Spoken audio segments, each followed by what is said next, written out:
ഉൽപ്പത്തി പുസ്തകം 24-ാം അധ്യായം 46 മുതൽ 56 വരെയുള്ള തിരുവചനങ്ങൾ.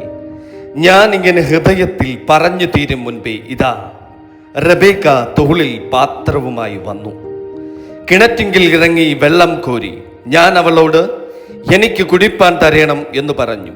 അവൾ വേഗം തോളിൽ നിന്ന് പാത്രമിറക്കി, കുടിക്ക, ഞാൻ നിന്റെ ഒട്ടകങ്ങൾക്കും കുടിപ്പാൻ കൊടുക്കാം എന്ന് പറഞ്ഞു. അങ്ങനെ ഞാൻ കുടിച്ചു. അവൾ ഒട്ടകങ്ങൾക്കും കുടിപ്പാൻ കൊടുത്തു.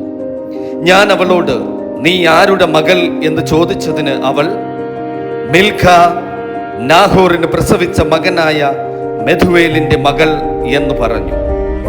ഞാൻ അവളുടെ മൂക്കിന് മൂക്കൂത്തിയും കൈകൾക്ക് വളയുമിട്ടു.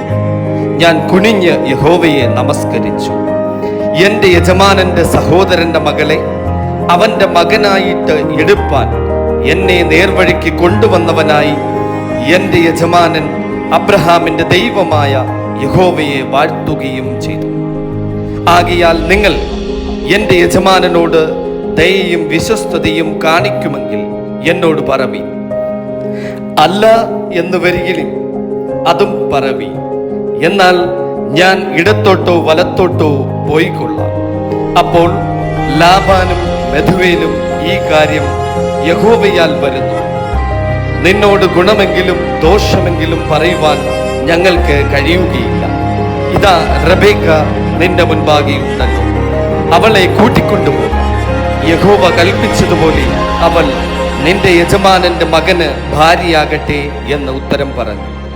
അബ്രഹാമിന്റെ ദാസൻ അവളുടെ വാക്ക് കേട്ടപ്പോൾ യഹോവയെ സാഷ്ടാംഗം നമസ്കരിച്ചു.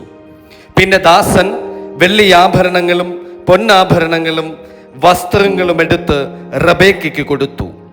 അവളുടെ സഹോദരനും അമ്മയ്ക്കും വിശേഷ വസ്തുക്കൾ കൊടുത്തു. അവനും കൂടെയുള്ളവരും ഭക്ഷിച്ച് പാനം ചെയ്ത് രാപാർത്തു. രാവിലെ അവൻ എഴുന്നേറ്റ ശേഷം അവൻ എന്റെ യജമാനന്റെ അടുക്കൽ എന്നെ അയക്കണമേ എന്ന് പറഞ്ഞു.